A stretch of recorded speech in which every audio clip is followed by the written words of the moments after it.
Hello everyone, welcome to our event this afternoon. My name is John Parkins and I'm the Dean here at the Augustana campus, the University of Alberta. Thanks for joining us this afternoon. Really looking forward to our presentation from our guest speaker, who I'll introduce in just a minute. So I'll just start with a territorial acknowledgement. We acknowledge that the land in which we are gathered, traditionally known as the Sidney-Scouse-Ephesus, or Stony Creek, is Treaty 6 territory and the traditional meeting ground for many Indigenous peoples. The land in which the Augustana campus and the University of Alberta is located provides a traveling route and a home for the Maskwacis and Hayward, and the Satape, Dakota, and Tsuut'ina nations, the Métis, and other Indigenous peoples. The spiritual practices and the relationship to the land creates a rich heritage for our learning and our life here at this community. So this is the third event, part of the new series, the Agriculture Speaker Series that you can see up here on the screen. We've got a website dedicated to this series, as well as the QR code that if you point your camera at should bring you to the website where you can see information from the previous presenters, as well as videos of those presentations when they're available. And as I understand, this presentation will be video recorded as well for future consumption. So we hope you're enjoying this Agriculture Speaker Series, and we plan on continuing this in the years ahead with ag speakers who are located here at the Augustana faculty, but also speakers who come from other faculties, including the Faculty of Agricultural Life and Environmental Sciences, where Linda Gorim, our speaker today, is located. So we'll be bringing more of this content to you in the months and the years ahead. So we're really excited about this Ag Speaker Series, partly because it's one area where we're focusing more of our attention on the agriculture sector and agricultural communities here at Augustana. So that includes previous talk here in the series on farm succession planning, and then the one before that on the economics of the agricultural sector. And in our management program, we've had a long-standing ag economist with us, Varghese, who is here with us today. We also have a very new ag economist who just joined us last year, Douglas Mugabe. And so we have growing capacity within our programs here to focus on the ag sector and agricultural economics in particular. So we're excited about sort of building our relationships with the ag sector and the people in this room, and we hope to continue to do that in the months and the years ahead. So we know that agriculture is a really important part of this community as well as this region, and we also know that this year is a particularly important year for female farmers or women farmers. So this 2026 is the International Year of the Women Farmer. So we're really proud to have Linda joining us today. Are you a farmer as well, or just a farm researcher? I don't farm here, but I grew up on a farm. She grew up on a farm. Okay, so there we go. Spends a lot of time on farms, as we know. So we're really happy to have Linda Gorim speaking to us today about the use of humics in crop production. Linda is from the Faculty of Agricultural Life and Environmental Sciences at the U of A, and we're really excited to be able to partner with other faculties with regard to expertise in agriculture and bring that expertise to you here. Just a little bit about Dr. Gorim and her work. So Dr. Gorim is broadly focused on improving sustainability of cropping systems in Western Canada. This research is highly collaborative, involving producers, many of whom might be in attendance today.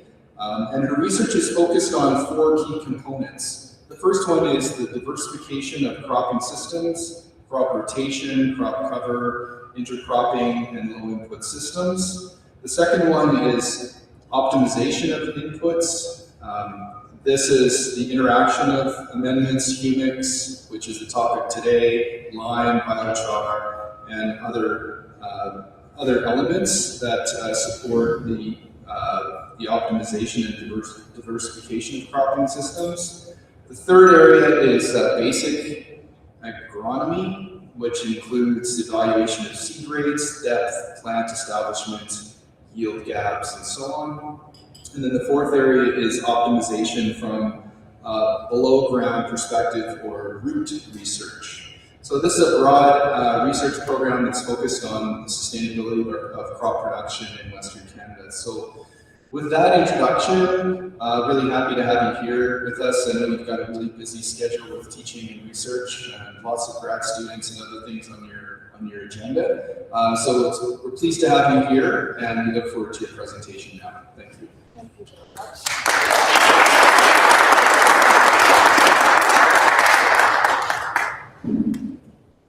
Okay, everyone. I'm going to talk about the role of biostimulants. And by biostimulants, I mean humics and fluvics. Today is not the day for the talk on fluvics because I don't know anybody in Canada that currently works on fluvics, but a lot of people who've tried their hands at humics. I was discussing just before we started that humics came and found me, it's not me who found humics. I did my PhD in Germany, in the south of Germany, at the University of Hohenheim. And part of my work was working with coated seeds, like tiny seedlings that have been coated with humics. And therefore, when the mine in Hanna came to the university to ask for somebody to look at this humic product, they looked through everybody's profile and I'm the one who showed up. So that's how humics came to me. Okay.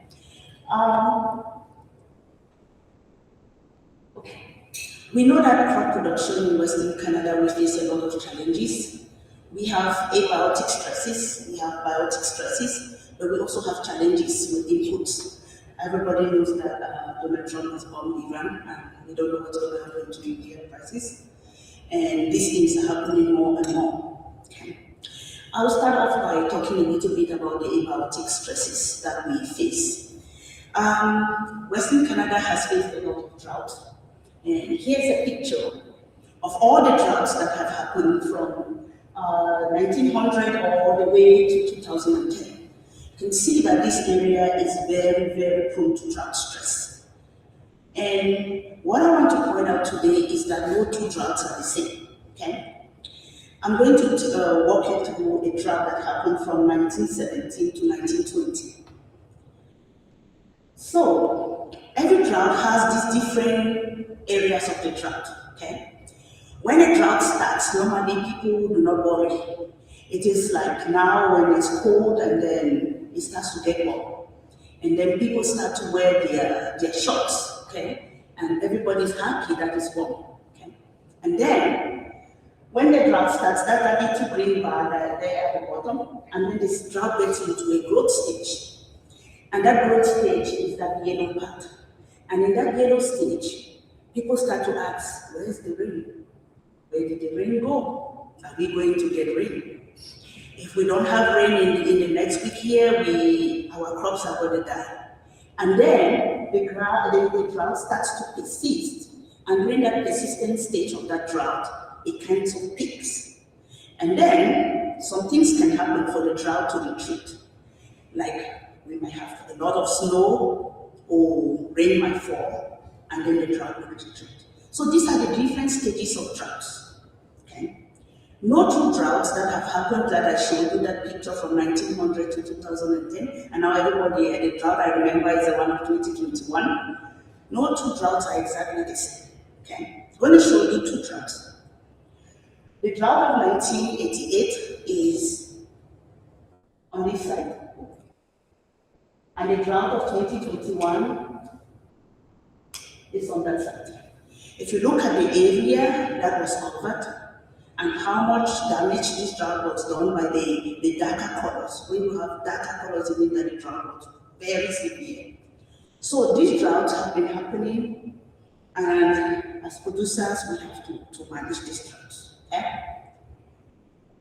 I thought that before I leave droughts, I'm explaining what droughts are, because what I'm telling you is because we feel that this is the area where biostimulants have a role to play. That's what I'm telling you about the droughts. Okay? So I got this map. This is December 31, 2025. This is the drought map of the Paris. Now you can look at that map and look at where your farm will be located. Although we have had some snow because the amount of moisture that was in the soil profile had been depleted from past seasons, this is the map that we got. So more snow probably would have happened. Okay. The second thing I want to point out is that there is the drought and then there's also precipitation. Okay. Here's a graph of the different patterns from 2021 all the way to 2026. And what I want to highlight here is that that is the second quarter where we grow our crops, where we go and seed. You can see how much variability in moisture exists. I mean, you can add to 2017, 2018, all the way down here. You can see that there's that variability in moisture. So, some of this chart, what does it do? I have some numbers there just for canola. Where everybody knows about blast, that's how much bushels or percentage of yield that we lost in canola because of drought. The question is, can these humics help us? We've tried everything. We've had genetics that are drought resistant, that have been bred into canola, wheat, and other crops, that we still get blast in canola, we still have flowers abortions in our cereals. So with Humalite, with these humics be the solution. Nobody really knows at the moment. The other challenge that I don't need to belabor is fertilizer input. Everybody knows that in 2021, when the Ukraine war started, fertilizer prices went up. What I want you to notice in that graph is that when fertilizer prices go up and they come down, they don't come back to the original level at which they were before they went up. So inputs are going up, even when they come down, they are coming up at a higher cost. So it's still costing producers more. Okay. Therefore, plant stimulants have been suggested to be the magic bullet. The question is, even if plant stimulants have worked in other areas of the world, would they work in our cropping season? We know that our cropping season is unique because it's very short. Okay? So what are plant stimulants? These are products that are supposed to protect plants from abiotic stresses and increase the nitrogen use efficiency of the plant. They are also supposed to hold nutrients in the environment because they believe that they can trap. That's the easiest way to say about it. They're supposed to trap nutrients and keep them around the roots so that plants can take them up. And then, if you have fertilizer and it's trapped, it means that it's not lost in runoff, and therefore the plant has the opportunity to take it up.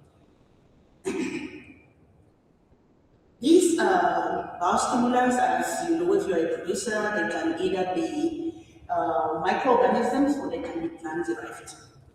Some of you have heard about Invita, which is the most common one. There are all kinds of formulations of mycorrhiza out there. But then we also have the humics, substances, where you have the humics, the fluvics, and the limin. And of course, there have been so many CP products that have been sold around. I have that definition there just for those who are agronomists, because I think people are getting confused whether we should say that biostimulants a product is a biostimulant or it is an amendment. I found this reference talking to some colleagues in California, and they say that anything that you apply in less than 100 liters or 100 kilograms per acre is a biostimulant, and more than that is an amendment. Just so we are not mixing these biostimulants with like manure, for example. Okay? Just put it there for people who might need that definition. I got this photograph from Dr. Brown. Dr. Brown had worked with Humics out of California, but they worked with Humics in vineyards. And he said, a lot of humic work has been done in the US, mostly in corn. So they've done it for abiotic stresses to help them with abiotic stresses in corn.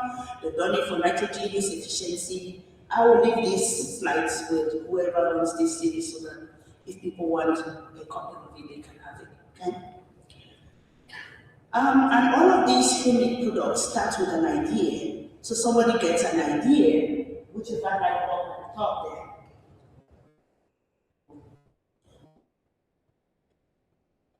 I don't know what this was.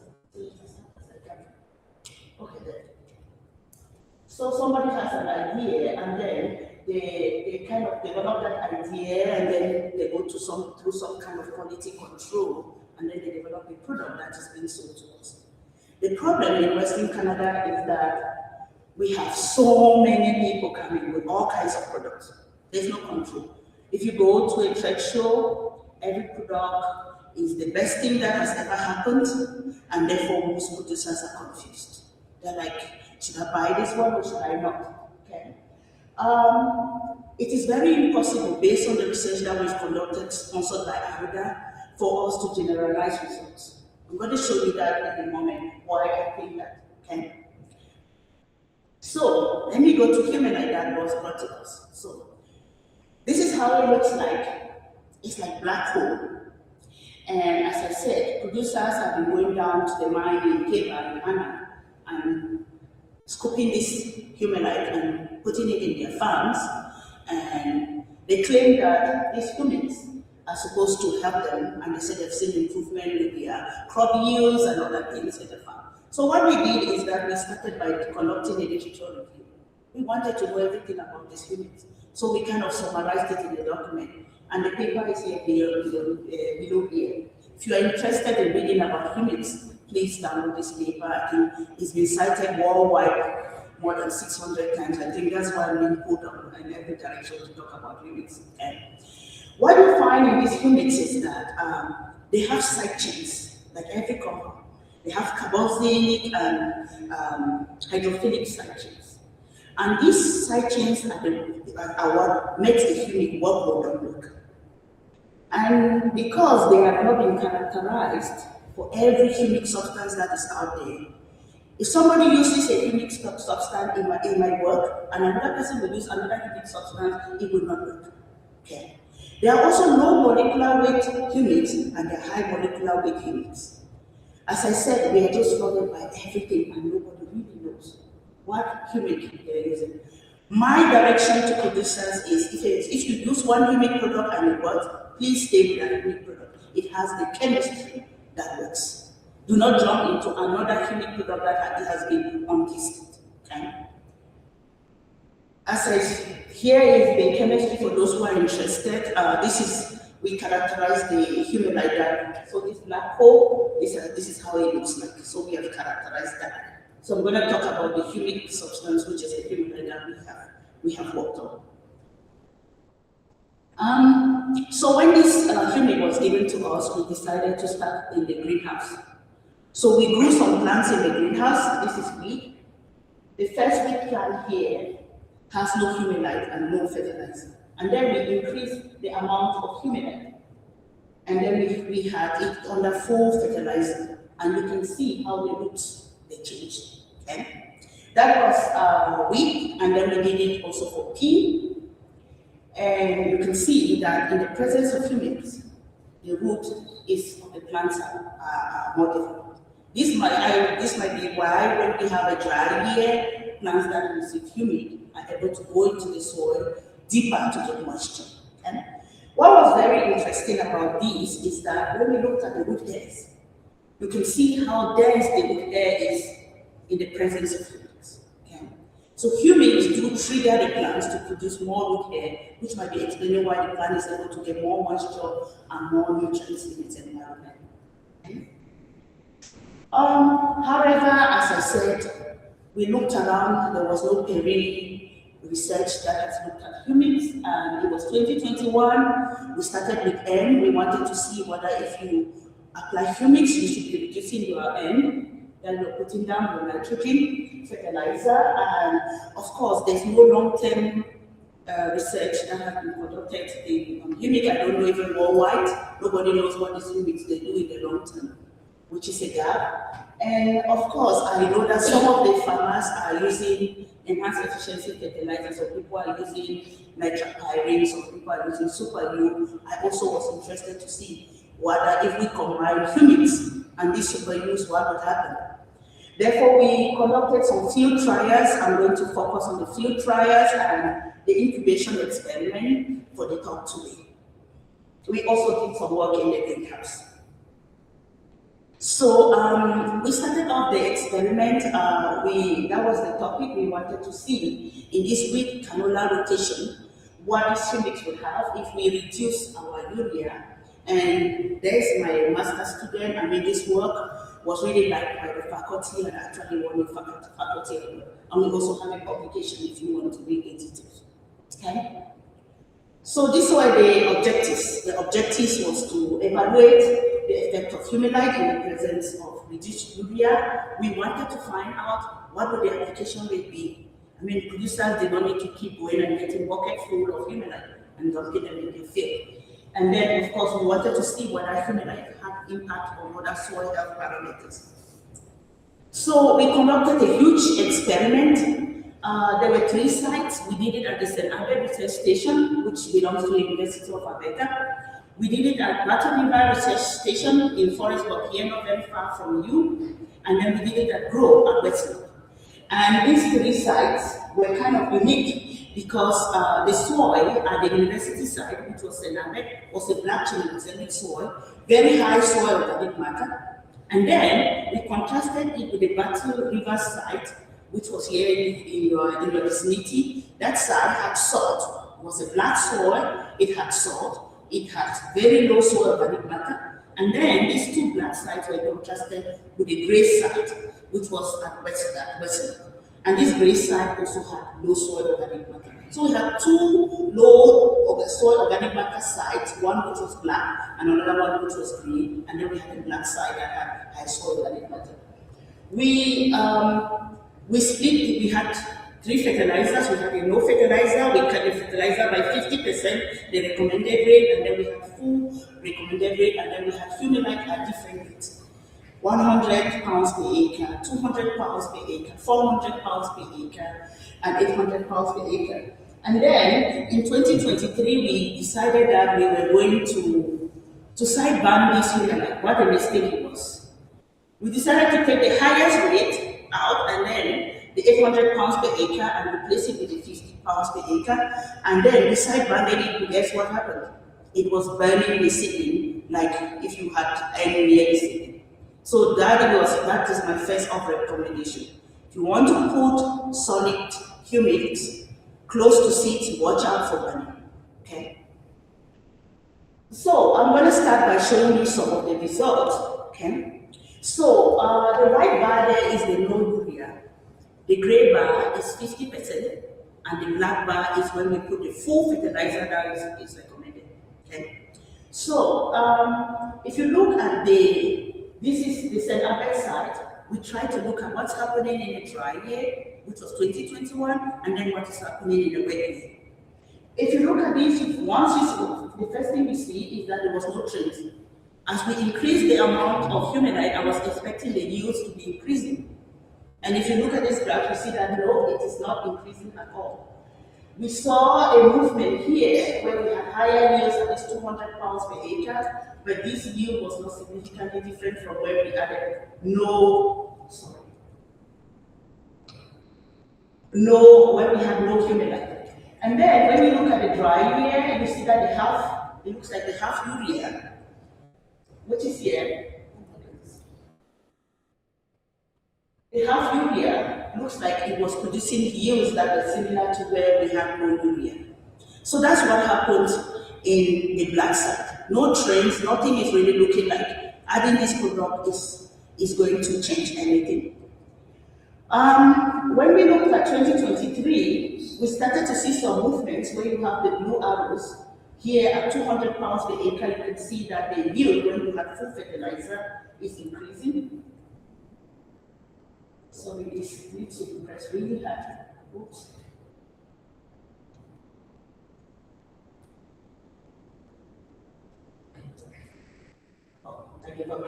Okay. And then when you look at that graph over there for the canola, you see that the canola, there was no movement in that black soil. Okay? So let's look at the the low soil organic matter, black soil, and the gray site. When you look at this side, you start to see already at 200 pounds per acre that the half urea, the yield was really high. And then in the gray soil, the half urea started to kind of like produce a little bit more yield. Okay? That was 2021 for canola. When you look at canola, you don't see anything really. The first 3 bars and the rest of the bars, there's no difference. Okay? And then in 2023, you see what happens there in the black site with the low soil organic matter. You can see that once you added up to 100 pounds of Humalite, you can see how the yield with the full urea significantly increased than those blue bars. And then look at what is happening with the gray. We started to see that the yields were really increased. Okay? We did some economic analysis just for the gray side. If you want, I have a whole table that I can put on the slide. But if you are interested, we did like for all the urea combinations, I can send that table to you and you can use it if you want to look for a recommendation. What we see is that we did a return on investment, and we see that in 2021, which was that dry year, if you did not apply, if you just applied Humalite and you didn't apply any fertilizers, you would make more money, which makes sense because we know that when it is very dry, the microbes are not mobilizing any of the nutrients, and therefore putting urea or adding more urea, the urea is mostly staying there anyways. So you can see that the people who had no fertilizer and added Humalite had more yield. When I looked at this result, I was asking myself, who does this benefit? I was like, organic producers. Organic producers will be the people who don't apply urea, but they might be interested in applying Humalite. They might really benefit from this result. In 2022, when we have rain, you can see that the people who applied low fertilizer, but also have the application rate, they had more returns on their investment. While in 2023, you can see that the half urea showed up really strongly. I want to let you know that this was the same plot that we kept adding urea. So that effect in 2023 might be a cumulative effect of the urea that we had added over the years. Therefore, we can conclude that if you are in a black soil, as I said, and you have no soil organic matter, you will see a return on your investment, especially in the dry years. There's a recommendation of 200 pounds of Humalite plus half urea, and in the wet year, it's 100 pounds per acre of Humalite plus the full urea. So we came up with some recommendations. And if you were in the black soil like in St. Albert, you had so much soil organic matter, it makes no sense to apply Humalite. And then in the gray soil zone, we also saw that 100 pounds of urea looks like that's what will be economically beneficial. Okay.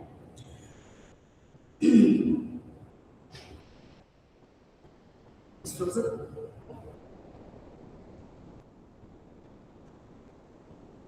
Okay, we also did some key work. This is just some preliminary work. We wanted to see whether Humalite helps horses. And there are some pictures you can see the low Humalite, 200 pounds and 400 pounds per acre. And you see that there are more nodules when you have 400 pounds per acre. However, what we noticed was that there was more nodulation when the yields were not affected. One of my colleagues is looking at Humalite in clovers, in red clovers. And he also found that this is kind of translated into the biomass. So if you have something like clovers and you apply Humalite to it, you would harvest a lot of biomass. It was not just being translated into use. Okay? This is some area that we need to explore. I had a question when I started presenting last year, where producers were asking whether we can use Humalite to increase or reduce soil pH. When I went down to Gravisburg in Saskatchewan, the farmers there told me that they were using Humalite to decrease their soil pH to grow wheat. And then I came back and went to talk in the peas, and the producers in the peas told me that they're using Humalite to reduce their soil pH. And I said, this Humalite cannot be doing both things at the same time. So what happened is that during the growing season, we went to several sites. We went to Trueshaw, to Allen, St. Albert, Rinde, and Breton. So there were 3 black sites, differing in soil organic matter. And then there were 2 gray sites as well, with high and low soil organic matter. As you can see on this graph here, you can see the numbers. The Breton site had the lowest soil organic matter, only 2.3. And then we collected soil from these areas, and then we came back and we did an incubation experiment. We put it in jars, and then we put all of those treatments in it. We mixed it with the Humalite, we mixed it with the urea, so we had several jars, about 500 jars in total. And this experiment went on for 84 days. So we took out samples in 0 day or day 1, and then 1 week after, and 84 days after. My first question was, does Humalite increase or decrease soil pH? So I'm going to show you this graph. Sorry, it's kind of junky, but I'm just going to put all the graphs on there and show you. So the graphs all there in the top are the 3 black sites, and that green is the initial soil pH. If you look at the 3rd bar or the 2nd bar after the green bar, you can see that the pH did not increase at all with Humalite addition in the gray soil or in the black soil. But if you added the Humalite plus urea, we know that when urea starts to hydrolyze, the pH goes up. So maybe that is what some of the producers were observing. But we were able to say that after 7 days of incubation, Humalite does not increase pH. Okay? So please do not use Humalite as something to bring down and increase your soil pH. It does not. Okay? Before I go to the second point, I want to remind you of this graph. This graph is what happens to our urea when we apply it in the field. Okay? So if you have urea and you apply urea in the field, the urea changes into ammonium ion, which is like yellow hydrogen, and then that urea then gets converted to nitrogen. If temperatures are very warm and your urea is on the surface of the soil, it's going to gas up or volatilize. And then plants will take up this ammonium or nitrate, they will take it up, or it can be leached. If you have a lot of moisture, it can be carried off in the runoff, or it might kind of go into the soil deeper than the plants can access. Or if you have no oxygen in your soil, it can turn into a gas, and then it can be converted into nitrous oxide. Okay? So we do use a lot of substances, like when you buy your soybean grain, or you have the nitropyrene that are being sold, which you have to mix with your urea. It is to stop this process, is to hold it at this ammonia, so that more ammonia is there ready for the plants to take it, because when we put our fertilizer and our crops down, we need the plant to grow and produce these roots. Okay? So we are trying to hold it in this place where this yellow arrow is. And what we use it is, sometimes, as I said, we coat the urea with this nitrification inhibitors. Okay? So now let's go back to our graph, our incubation experiment. What happened with the ammonium? Okay. So here, if you look at it, we had a control bottles or jars, and in those jars, what we did is we've added no urea. So there was no ammonium. You can see that this part of the graph here. And then when we added, we had urea in the jars. When we added Humalite, you can see that bar is very high. You can see that the bar is higher, the amount of ammonium is higher. It means that the humics that were there were actually holding that ammonia in place. There was more ammonia out of the place. But when we had Super U, which was already holding the ammonia, and we add the humics to it, you can see that the amount of ammonia instead decreased. The implications for this is that if you have a coated urea like Super U, or you added something to hold your urea and you add humics to it, your plants may not be able to access the nutrients early in the season, and you might end up with a deficiency in the field because it's kind of a double generation. So we were able to show them. Okay? We did explore other nutrients, but I'm going to talk about potassium mostly. This is a complicated graph, but I want to walk you through it gently. I hope this pointer works. Okay, so the same thing. We have the control, we have the urea, and then we have the urea DI, which is where we had the super. So if you look at these, first you see that this side is a black side.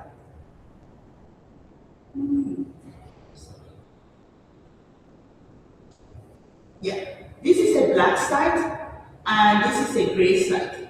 If you look here, you will see that in the black side, the amount of potassium, how much potassium was released, did not really matter during the incubation. Meanwhile, here in the gray soil, when we started to incubate the soil, the amount of potassium kind of increased. When we had Super U in the black side and in the gray side, the increase was kind of similar. But when we had urea only and we added Humalite, we see that in the black soil.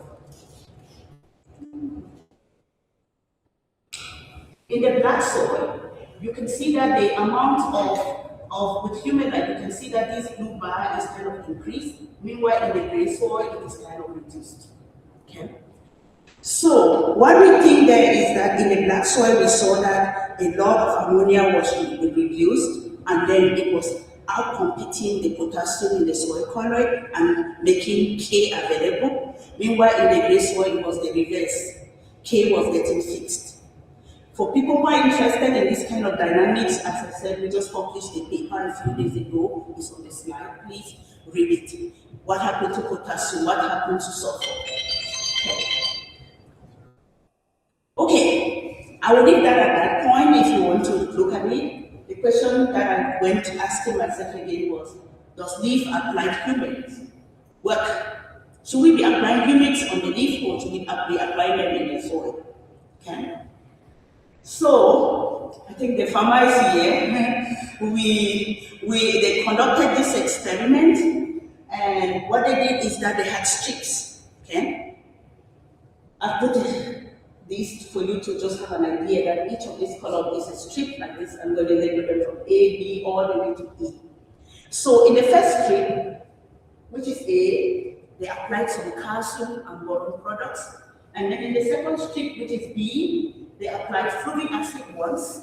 And then in the third strip, they kept adding. So they added fluvic acid, and then they added humic acid sometimes later in June. In the fourth strip, they added Envita, and then they also added humic acid in July, and in E, it was just the rest of the field. So we came out there and we tried to measure photosynthesis, because there is this rumor going on that if you apply humics on the plants will be greener, they will look better. And my idea was, let's go and measure it, since I already had paid for the equipment that we can use to measure photosynthesis out in the field. So we went out there with the feeders. That's how the equipment looks like. And we went, and so you just click it on the leaf, and then it will tell you whether the plant is more efficient in capturing sunlight. Because if you are a producer here, you know that all you are doing is capturing sunlight. That's what crop production is about. Okay? So we went out there, we measured several of these. I don't want to swam you with it. It's how efficient the sun is, the plant is capturing the sun and transferring that energy into carbohydrate, which will end up as your yield in the head. Okay.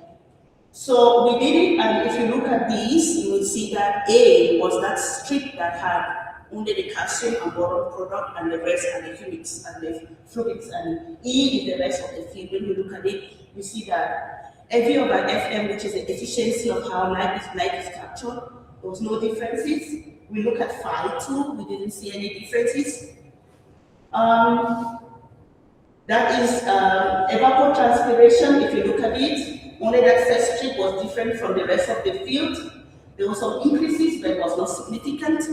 And then water use efficiency as well.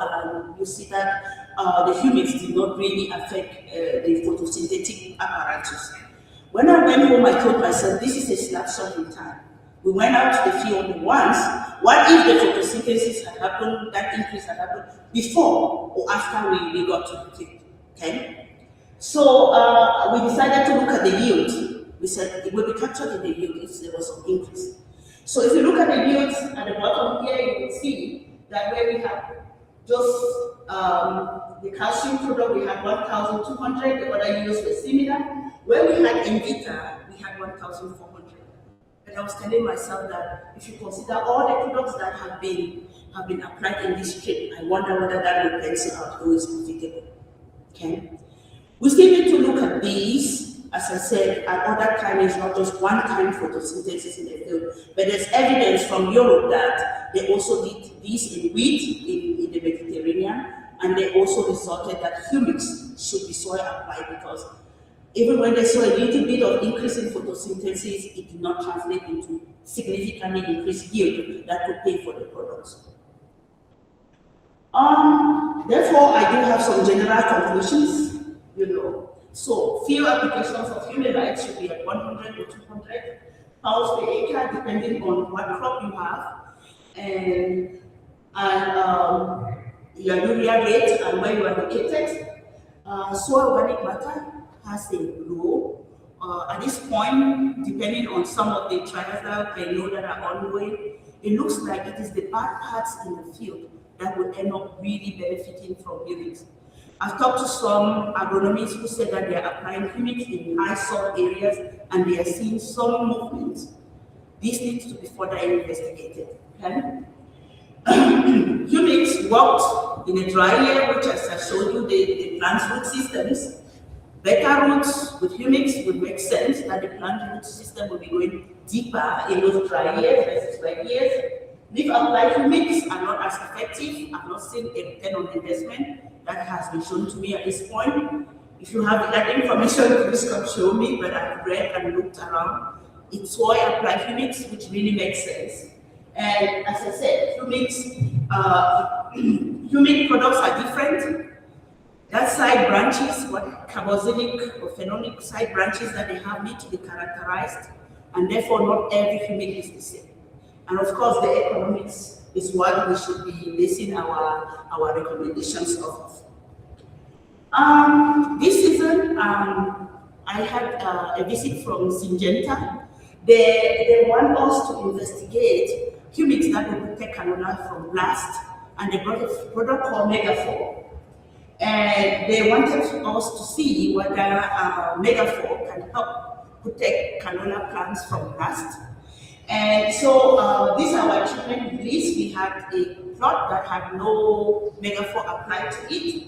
And then we had Megafor applied at different rates, 1 liter, 0.5. Sometimes once. When it was once, it was when 30 to 50% of the canola was flowering. And if it was twice, it means that we applied it at rooting and then also at 30 to 50% canola flowering. Unfortunately, as you all know, every time you run an experiment looking for blast, you don't get any blast that year. So here is our weather information for the last, the black lines are the 15-year averages, and then last year you can see that the temperature and the cumulative rainfall was kind of like the average for the sites where we conducted this experiment. These are the products. I'm just showing you the yield. The one thing that we were happy with is that one of their products called Yenon that they have tested that is helping with canola blast. They found that it was also increasing the yield on the normal yield. Pardon? Oh, yeah, okay. Yeah, they found out that Yenon was like increasing the yield. We found significant yield at both sides, the black side and the green side. We are going to repeat this experiment this year, and we hope that we get some blast so we can start to screen this. But more and more people are saying if these biostimulants are going to work, then it's better we test it on where we are really losing yield. I would like to acknowledge all the students, the researchers, my colleagues who have contributed to this project and the results that I've shared with you today. I want to thank West Art, which is the mine, ARDA, WRF, who paid for the incubation experiment, and all the research groups that have collaborated with us, and I hope that I have some questions from you. Thank you very much. I'll leave you with this nice picture of our trial this season at Brighton. Thank you. I'm ready for any questions.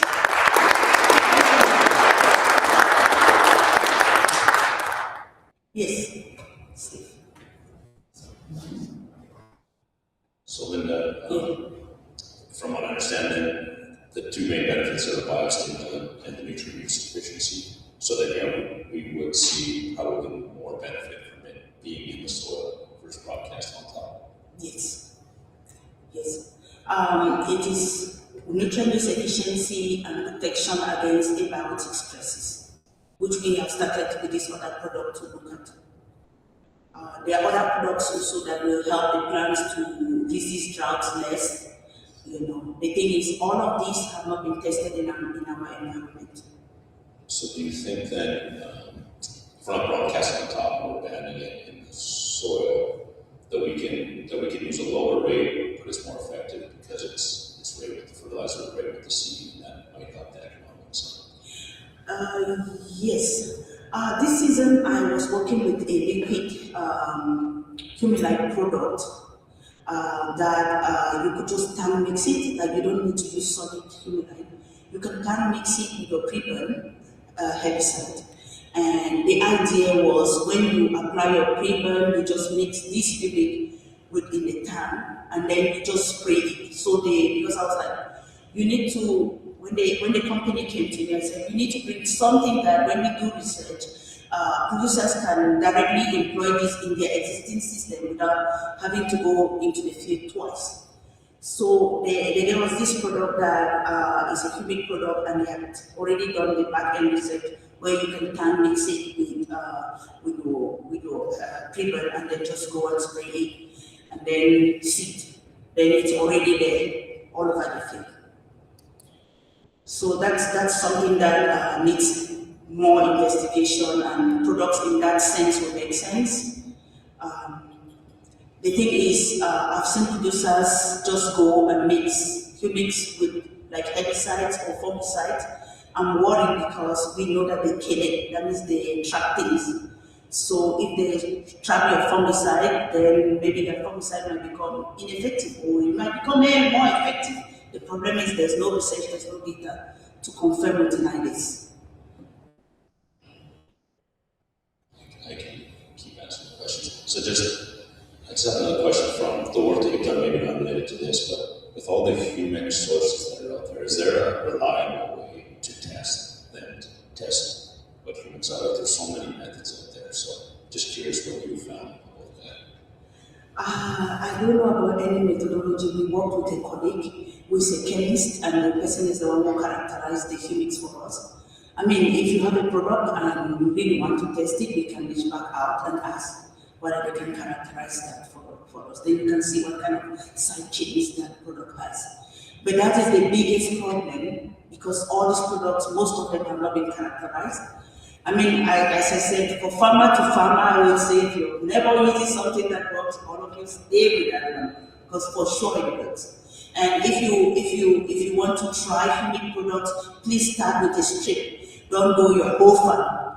Like, try with a strip, and then if you do 2 or 3 products and you see that one of them is effective, then you can proceed with that. That would be a farmer to farmer way of trying to screen these things without spending all that money characterizing the thousands of humic products that are out there. It would be unfortunate if you like spray a humic product in 65 acres and then discover that it's the one that doesn't work. That's why we like go by strips. Any other questions? Yes, sir.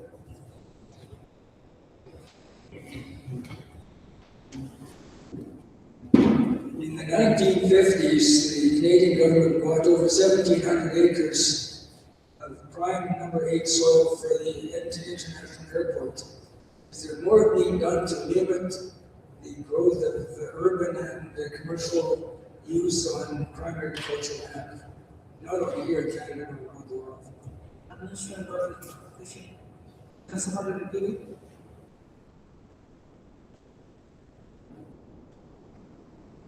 The Edmonton Airport is an example of land that's being taken out of agricultural production and is used for urban development or large-scale industrial activity. Is there anything being done to limit conversion of ag land? Okay. That's a question that my team and John here might be able to answer.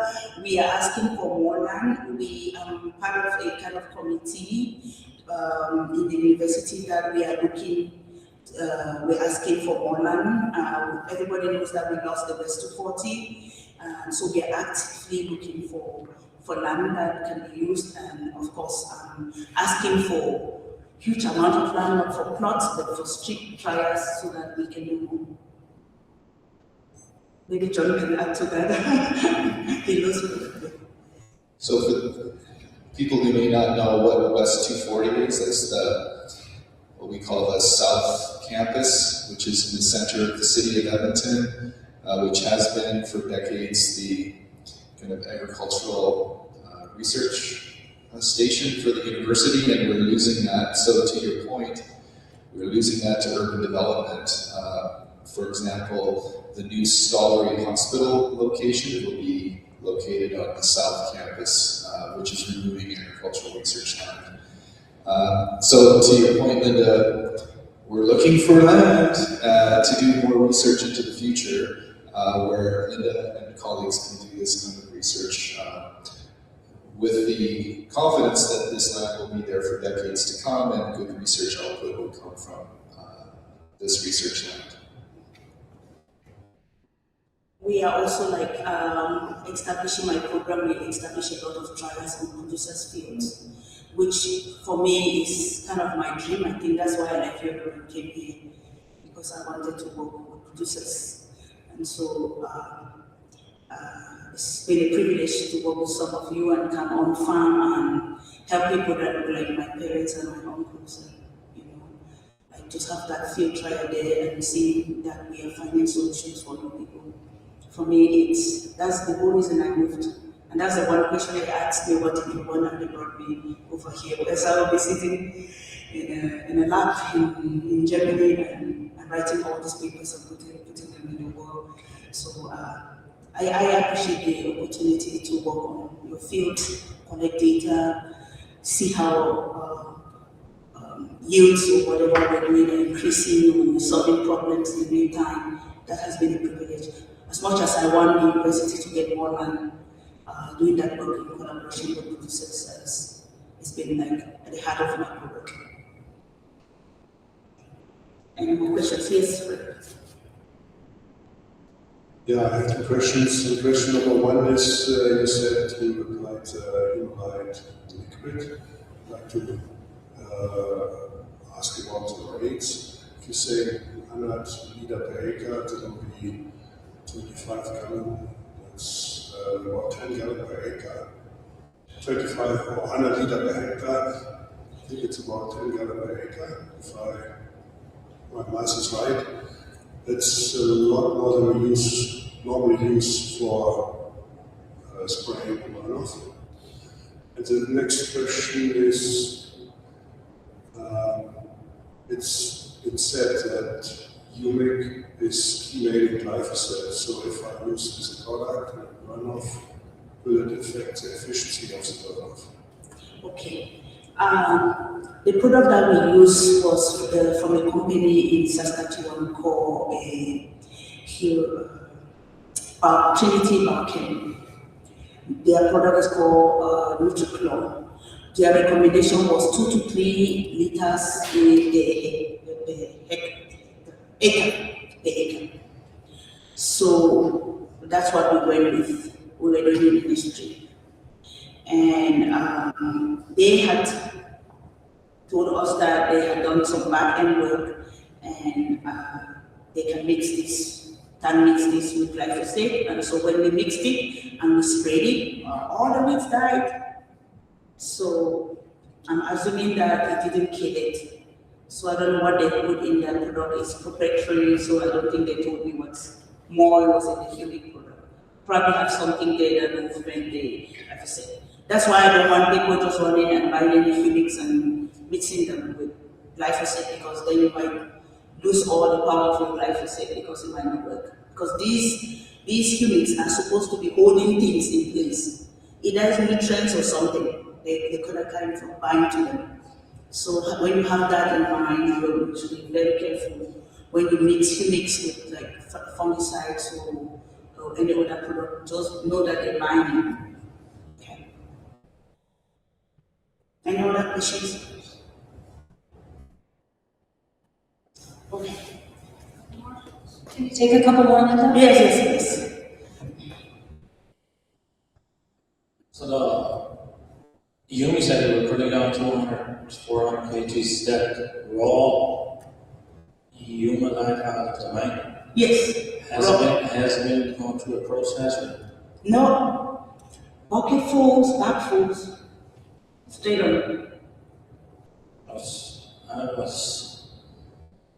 People are saying it needs to go through a process. You know, this was just. I mean, now if you go there, they will give you processed humics. They will give you one processed humics, they will give you, but if you visit the mines, I mean, I thought I was gonna go like in the hole in the ground. No, the humics are just like here where we're sitting, like you can just go get it. There's a lot of it, there's like, I think, a trillion tons of humics. It's lying in the soil there. Yeah. So the particle size will be similar to urea. Pardon? The particle size on the Humalite, would it be similar to urea? It depends on what you ask for. They have all kinds of particle sizes. Anything you ask for, we were using the 0.25 inch size in our experiment, but you can ask for dust, you can ask for powder, you can ask for liquid, and you can ask for anything bigger than that. You just need to, when you send an email to them, ask them what you want. They graded that. There's a question behind you. Thanks, Dr. Gorim. I appreciate your talk today. I just had a question, and this is something that has come up a couple times talking with producers. The sources for the Humalite is a coal mine area. Have there any tests been done for things like heavy metals or anything from the coal in the Humalite that would be not desirable in our fields? Yeah.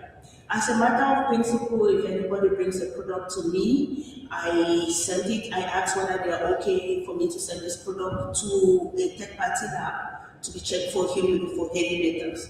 If it has heavy metals, that's the end of the research.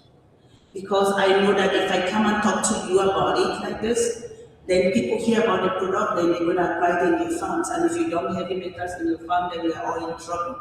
Then we need to plant trees there instead of growing canola to get these heavy metals out, and nobody's waiting 30 years. Okay? The advantage about the Humalite that we have at Hanna is that it's Humalite that was formed from fresh water. I think this is the best Humalite that I have ever touched around the world. We have humic acid levels of up to 70% in the Humalite that is in our province. And there's no heavy metal in it, which makes sense why the farmers were like, I was like, even if it doesn't do anything to you, to your crops, it's not gonna hit. Because you can, there's no way, I sent it, I have the report. If you want to see it, I can send it to you. Beware of some of the heavy metal, the humanites that come from the US, because they are from lenodites. And lenodites were formed from salt water instead of from fresh water. And therefore they have heavy metal. So you should use them only when they are refined. So you can't go to a mine in Montana and just get a bucket full of that lenodite or dump it in the farm the way our producers have been doing. You're going to dump heavy metal in the field. So that's something to be aware of. When we, as I said, this is, I don't know, when the seeds were treated from this land and coal was being formed, that got formed on that. And we've done batch after batch. I didn't do one batch and say, I did like 5 different batches from the mine, and the humic acid levels were at 70% minimum. Some batches had up to 90% humic acid, and then there was no heavy metal. So you can go.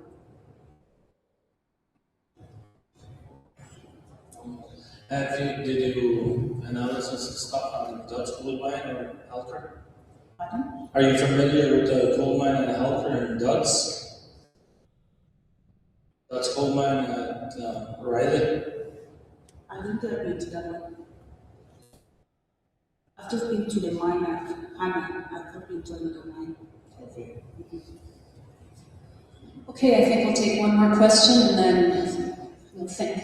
Dr. Gorim. Thank you, Linda, for the presentation. I'm just curious about the particle size you mentioned. You said Yes. your experiment was based on 0.25. Yes. Is there future experiments based on what is the yield response based on whether it's dust or higher particle size? Or? Yes, if I had more money, I would do more things. Like, for example, I read a paper from 1989, and somebody had looked at humics, and the person is strongly advocating that humics can help untie phosphorus in our soil. I don't know how true that is, because as I think all of you know, we have a lot of phosphorus in our soil in Western Canada, but the bioavailable phosphorus, the phosphorus that the plant can actually take up, is not available. So that's why we are putting phosphorus fertilizers. So that is something that I would like to look at. And of course, the particle size for me would be to check which size is ideal to dissolve in the soil as fast as possible. That's something that has not been tested. Thank you very much. Yeah. Right, please join me in thanking our guests.